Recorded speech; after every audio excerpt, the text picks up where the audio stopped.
friends, welcome back to my channel. I hope that you're doing well. Welcome to another video and welcome back to another monthly wrap up. Today I'm going to sit down and talk about all of the books that I was able to read in the month of August, my highs and my lows. Unfortunately, there were some this month, and of course everything in between. I am going to go ahead and talk about my stats first and then get into the books. This video is going to be long enough as it is, so without further ado, let's get into it. So starting off with my stats this month, I read a total of 17 books this month. For those 17 books, I read a total of 6,529 pages, which averages out to about 218 pages a day and around 384 pages per book. I listened to 169 hours of audiobooks this month. As for my formats, I read 13 mixed media books, 2 audiobooks, and 2 ebooks. 16 of those books were novels, and 1 was a novella. For my star rating breakdown, I read 5 5 stars, 4 4.5 stars, 2 4 stars, 1 3.5 star, 3 3 stars, 1 2.5 star, and 1 1.5 star. For my genre breakdown, I read 14 romances, 2 paranormal romances, and 1 fantasy. I read 16 adult books and 1 new adult book. Now for my representation breakdown, I read 6 books where the main character had rep and 11 books where it was absent entirely. For that breakdown, I read 3 books with mental health rep, 2 books with illness rep, and 1 book with disability rep. As for the LGBTQI plus breakdown, I read 2 books where the main character was part of the community, 3 where the side character was a part of the community, and 11 where it was absent altogether. I read 2 queer books, 2 books with gay representation, and 1 book with bisexuality rep. This month I did better than last month. I read 6 books that had POC rep, which means 11 did not. 15 of the books I read this month were written by women, and 2 were written by multiple authors. 16 of those books were a part of a series, which means I only read 1 standalone. A little bit more of a breakdown for my series update, I read 10 books that were first books in a series. I continued on with 3 series, and I was able to finish 7 series this month. All 17 books I read for the first time this month, no rereads. 13 of the books I owned myself. 2 of them I got on Kindle Unlimited. 1 I got through a book box, and 1 I picked up through Audible. Second to last, I have my publication years. I read 4 books published in 2023, 5 books published in 2022, 5 books published in 2021, 1 book published in 2020, and 2 books published in 2019. And finally, for my color breakdown, I read 9 black books, 3 blue books, 2 white books, 2 red books, and 1 green book. Okay, so let's go ahead and get into the actual books. So the first book that I picked up in the month of August was a novella, and that is That One Night by Emily Rath. This is the novella that kind of kicks off the series for the Jacksonville Rays, which is then followed up by Pucking Around. This one follows 2 of the characters that are in that Why Choose romance. This follows Rachel and Connolly? Yes, his name is Jake Connolly. Jake is in Seattle for a weekend to meet up with his sister. Unfortunately, his sister cannot make it, and he is stuck in Seattle by himself for the next few days. And Rachel is in town for her twin brother's wedding, and she ends up at the same bar as Connolly. They decide to have a very secretive one-night stand where neither of them know each other's name, but they have an instant connection, and they are unable to forget about each other. But Rachel does not want any type of connections, and it is the jumping off point for their relationship. They do end the night with no knowledge of who each other are, and then you pick up back in the full-length novel to explore their relationship a bit more. I really liked this novella. I think that it was a very great introduction to the story and the series and the characters. You got a really great understanding of Connolly and Rachel in this novella, but also the ability that she has to be emotionally available for other people in her life. So I really enjoyed this one. I think it's a little strange to have a Why Choose novel, but started off with 2 characters that are, you know, being solely by themselves, but for the way that it was written, I think that it worked really well, and I gave this one a 4 out of 5 stars. Up next, I read Reckless by LZ Silver. This is the 4th book in the Chestnut Spring series, and this one was not my favorite book in the series by any means, but I still really enjoyed this one. This one follows Winter, who we met in the very first book.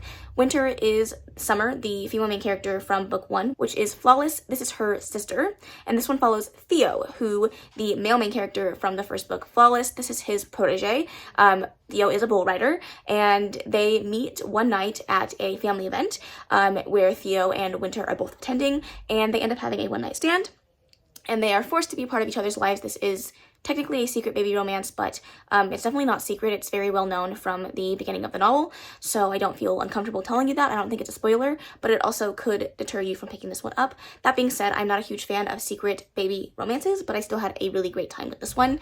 Overall, I really enjoyed Theo's character.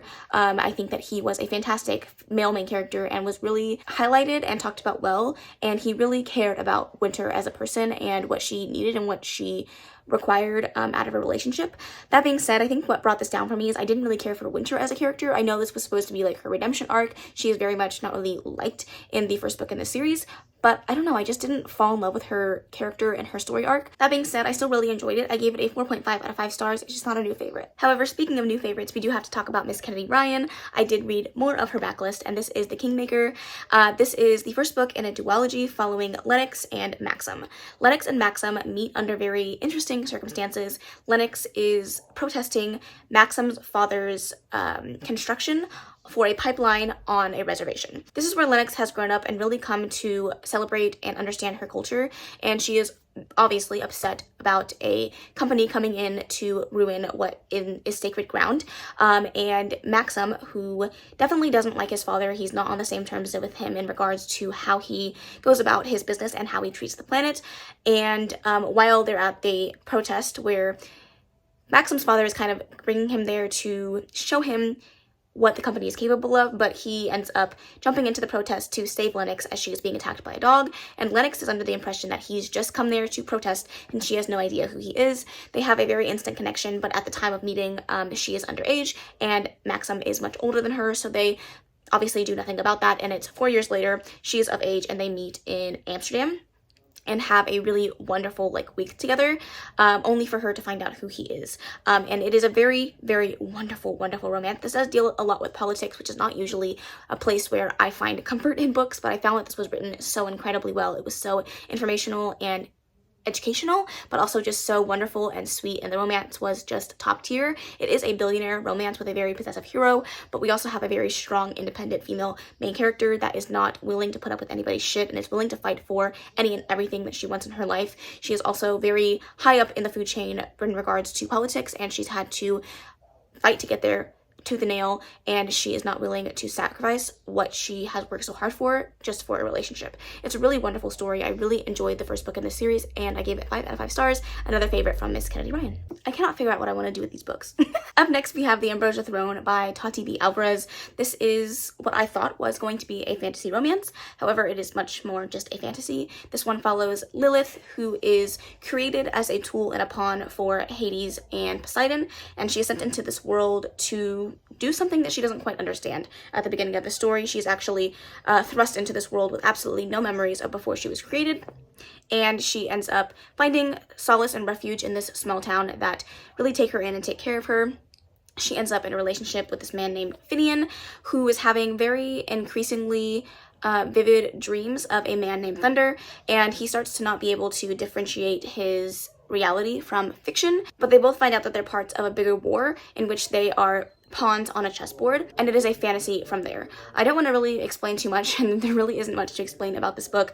I gave it a 3-star. I found that it was quite lacking in regards to plot and something that was really moving the story forward. I felt like the story was very stagnant for a lot of the majority of the book. You do have a then and now timeline where you're also finding out about Zeus, who is the third brother, very much mistreated because his mother died during childbirth, and his father and his 2 brothers hate him before that, and so he's very much the shunned, bullied child, and he ends up growing up to take over this town and create a sickness, or so the world thinks, and it is a fantasy from there. So I found it okay. It was okay, but I definitely don't think I will be continuing on with the series, and I think that there was a lot to be left unsaid with the story, and I feel like if the 2 books that were out in the series were just into one novel, condensed and kind of taken out some of the fluff, it could have been a much more engaging story. Then my biggest accomplishment to date, I picked up and read Pucking Around by Emily Rath. This is the bind-up of the novella and the full-length novel, and this one, it's a special edition, but I read this physically. If you guys know anything about me, you know I don't read things physically. I like to listen to my audiobooks and read alongside the physical book, but this book does not have an audiobook as of yet, so I did read this one with my eyeballs, and again, biggest accomplishment to date. This is the full-length novel to That One Night, the Jacksonville Race series following Rachel, Ilmari, Jake, I can't remember the last one. Oh, and Caleb. I got it. Jake and Caleb, Ilmari, and Rachel. It is a white shoes hockey romance. Rachel becomes the sports medicine doctor for the Jacksonville Rays, and she ends up in a relationship with these 4 men. Jake is the defenseman, Ilmari is the goalie, and Caleb is the equipment manager. I don't really want to explain too much about the story. I feel like you kind of have to go in with as little information as possible. The more I tell you, the more it'll spoil it. That being said, it is a 750-page book, so there's a lot of stuff to go in here. I do want to say that this book did not need to be 750 pages. It was far, far, far too long, but I still really enjoyed it. I'm a huge Wide Shoes romance fan, and so I had a lot of fun with this relationship. I think that the character development between all four people was really well done. I think that the way that Emily Rath built up these characters and their relationships was fun to read on page. The spicy scenes were definitely spicy and very, very interesting. There's also some talk and exploration in this book about sexuality. Two of the male main characters in this book end up creating another relationship together alongside the other relationships that they're building in this Wide Shoes romance. So overall, I found it to be a quite fun, easy ride. When I picked it up, it was easy to read. It was just far, far, far too long. I gave it a 4.5 out of 5 stars because of the length. I couldn't give it a full 5 stars, but I still really, really love this book, and I'm so glad that I read it. I'm excited to move on with the rest of the series. From there, I finished up the duology for the All the King's Men series by Kennedy Ryan with The Rebel King.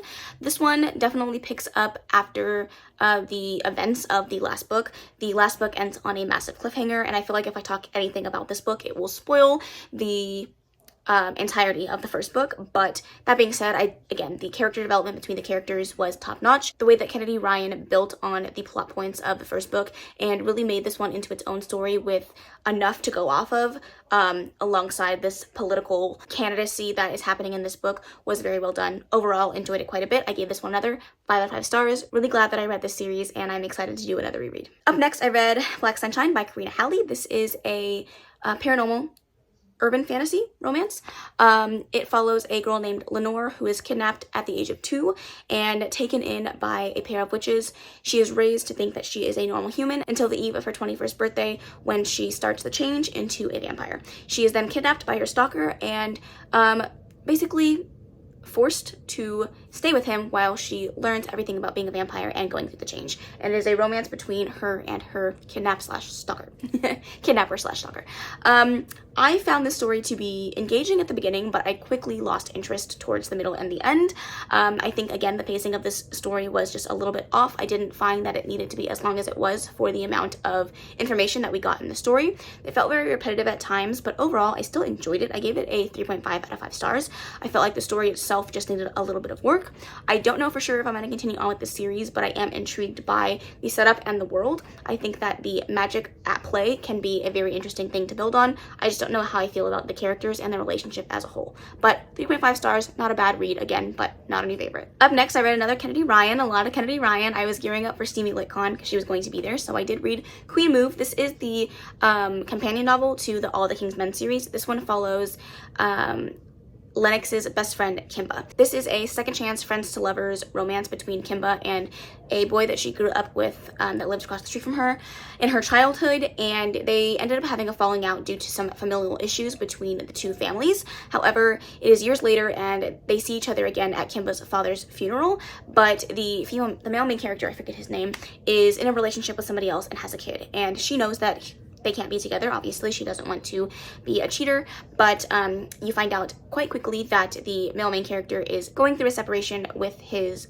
partner, and they end up creating a relationship between the two of them. I really enjoyed this novel. However, that being said, this is not my favorite Kennedy Ryan. I feel like Kennedy Ryan, what she does really well is she talks about really beautiful, gushy, like heartwarming romances, but she also really weaves in some harder topics in the stories, and for this one, this just wasn't my favorite in regards to the harder hitting, and so because I'm so used to that from all of her other books, this one felt a little bit flat for me. That being said, still really enjoyed it. 4.5 out of 5 stars. This is the only one that has gotten less than a 5 stars, so it getting a 4.5 is still a fantastic rating. It's just not my favorite from Kennedy Ryan, but I still really enjoyed it. Then I picked up and read Yours Truly by Abby Jimenez. This one was incredible. I read Part of Your World a few months back, and I really loved that one. I didn't think that this one could top it, but I think this one is my favorite of the two. This one follows Brianna and Jacob, and they work in the same hospital. They end up having a very rocky introduction between the two of them, and in order to apologize, Jacob starts writing her letters to kind of explain how his anxiety is sometimes a hindrance to how he interacts with people, and through that, they start communicating through letters. From there, they become friends, and Jacob ends up meeting a fake girlfriend. So they decide to do a fake dating situation that obviously turns into more.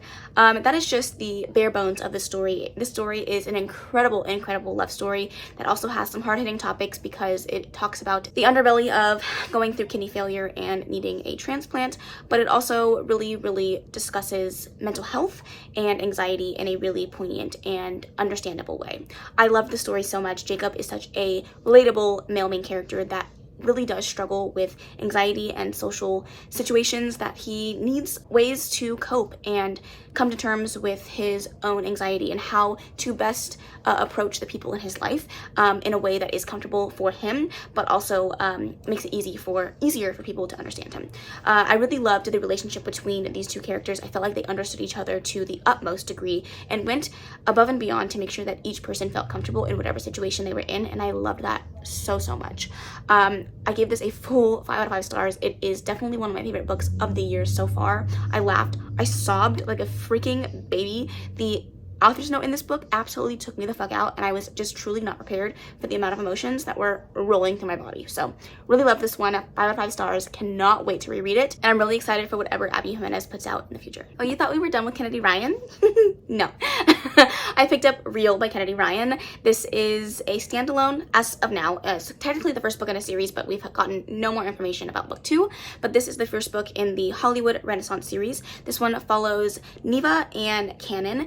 Cannon is a very big film director in the industry, and Neva is doing her very first performance on Broadway as the lead. She has been a understudy for quite some time, and she's able to step up to the plate and be a lead, and it's the same night that Cannon goes and sees her in this performance. Cannon is currently in the middle of planning and getting ready to start and film a movie, but he needs a lead star, and seeing her on stage, she is absolutely captivated by her, and he puts her as the lead in the movie. However, that being said, Cannon is really attracted to Neva, but he has one big rule. He does not date his actresses. He has had a relationship with an actress in the past on set, and it had a very big fallout, and so he refuses to do it, but their chemistry is absolutely undeniable, and they just cannot fight the attraction.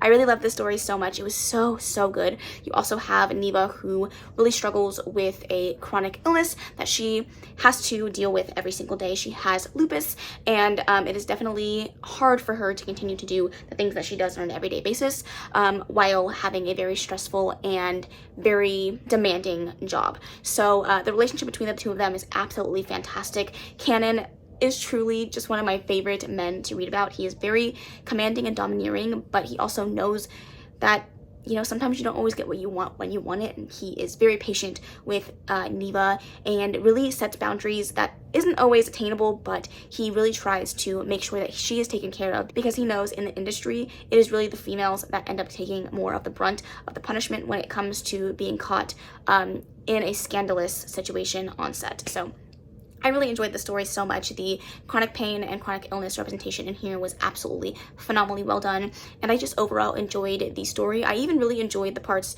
of the movie that were included in this book.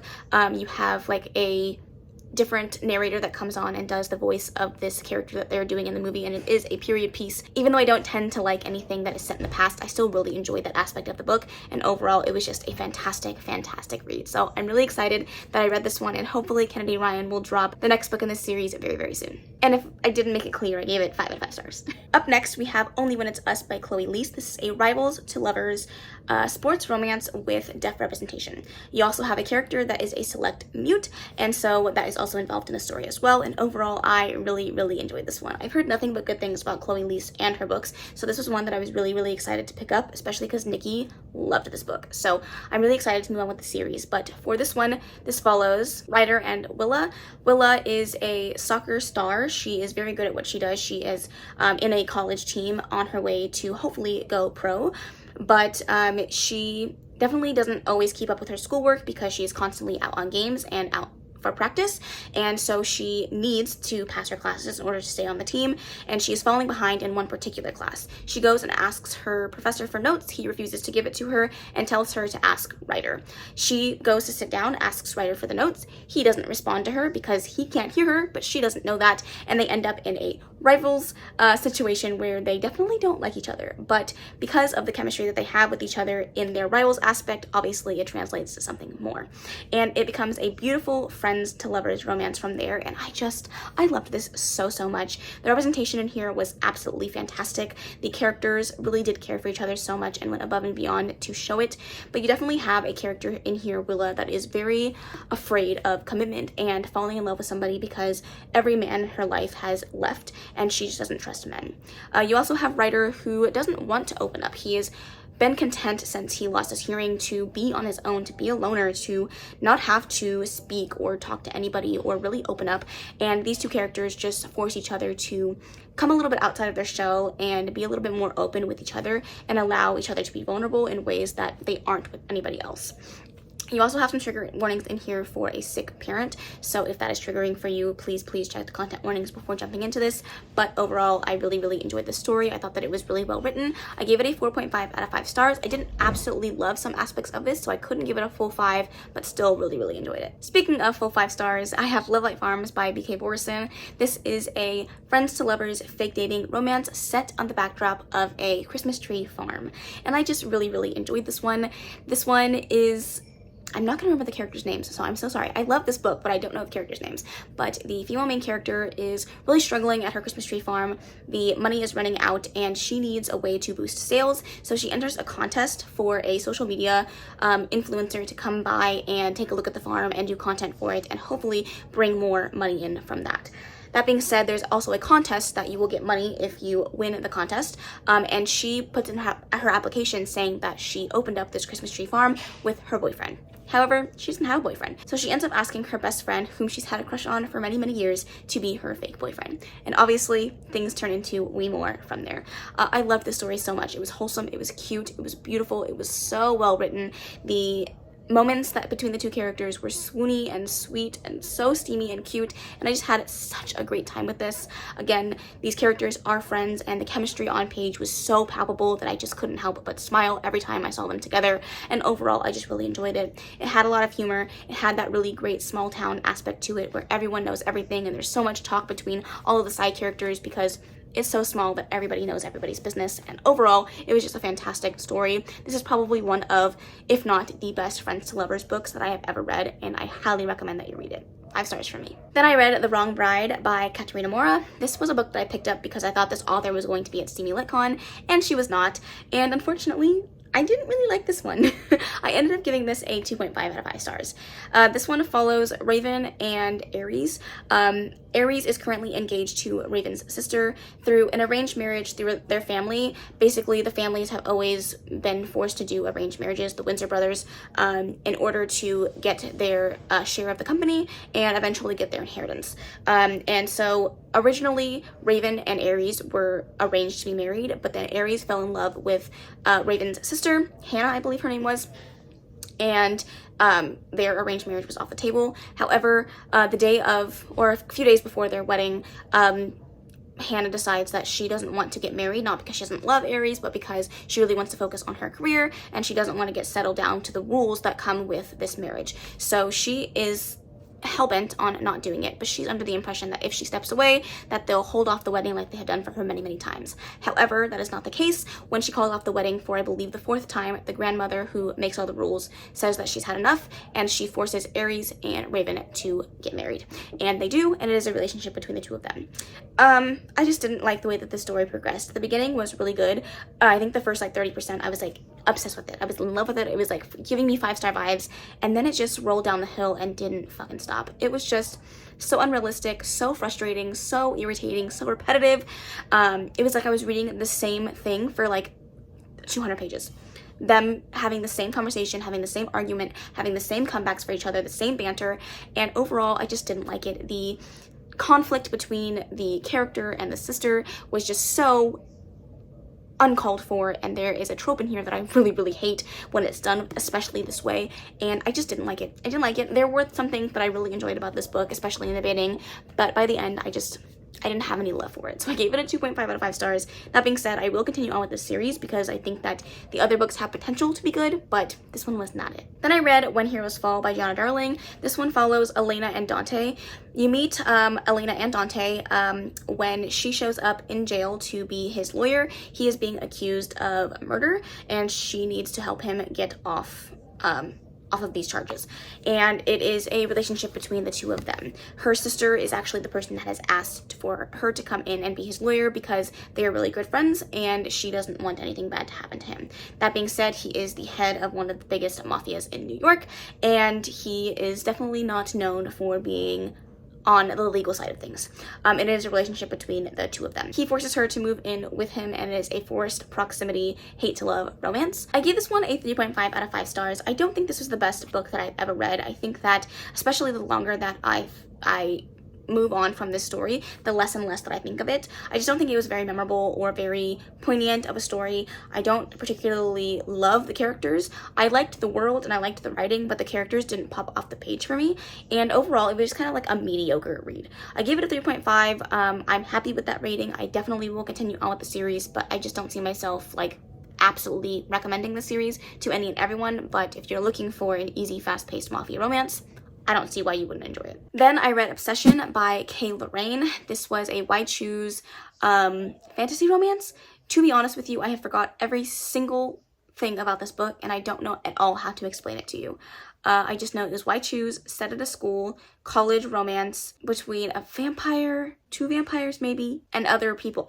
I wish I could tell you. That's how unmemorable this book was. I gave it a 3.5 out of 5 stars. I was looking for a fun, fast-paced Why Choose romance. It was recommended by somebody that I saw on YouTube, and so I decided to pick it up. It was okay. I probably will continue on with the series at some point, but I don't see this becoming a new favorite series of mine.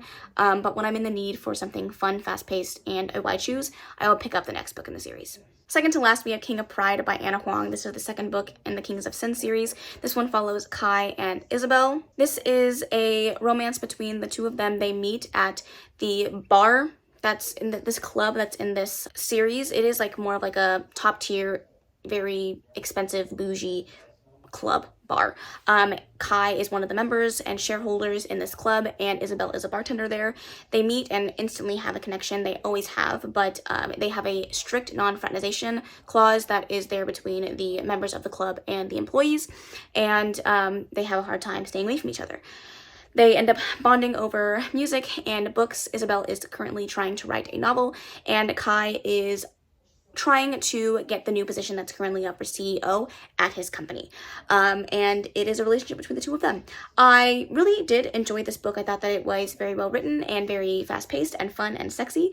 I think that it was a bit repetitive at times, but overall I had a great time with the story. I gave it a 4 out of 5 stars. I don't think it's my favorite book in the series so far. I definitely enjoyed the first book more, but overall I love Anna Huang's writing. It's like candy. It's so easy to read, and it was a great book. However, I cannot say the same about the last and final book that we're going to talk about today, and that is Don't Tempt Me by Eden Emery and Ella May. Totally forgot the other author's name. This was a ex-boyfriend's mom romance. So it was a queer romance between the female main character and her ex-boyfriend's mom.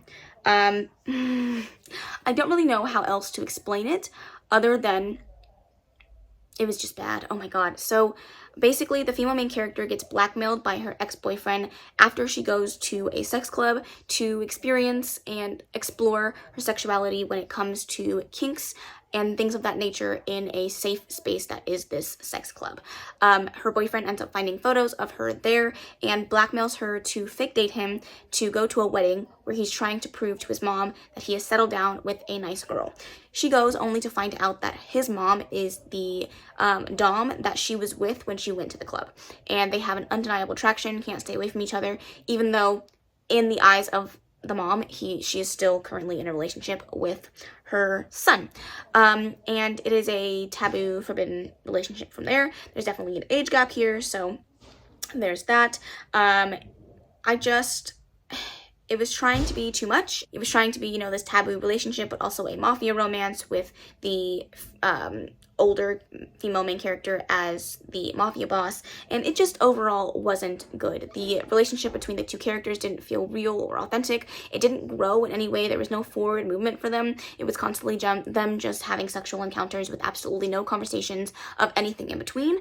It was supposed to be like a really wholesome wonderful relationship between the two of them. I just didn't see it. I didn't feel it. By the end of the book, like, I was just baffled by where the story went and how unhinged and absolutely insane it was. It went off the rails, and I just didn't enjoy my experience with this. So I gave it a 1.5 out of 5 stars. There were some things that I enjoyed about it. The steamy scenes were very great, and I loved the exploration of sexuality. But other than that, I didn't like it. So 1.5 out of 5 stars. Not the best way to end off my August reading, but it is what it is. You win some, you lose some. Alrighty, that is everything that I was able to read in the month of August. Feel free to let me know if you read any of these books and what you thought of them. I would love to hear your thoughts down below. Also, feel free to let me know what you read in August. What were your highlights? What were your lowlights? I would love to chat with you guys in the comments. Other than that, though, that is the end of this video. If you made it to the end, leave a book stack emoji, and I really appreciate you stopping by. If you did enjoy it, please make sure to give it a big old thumbs up. Don't forget to subscribe before you leave, and of course, leave any comments, questions, and suggestions in the comment section below, and I will see you in the next video. Bye. Baby, turn it down like a sweet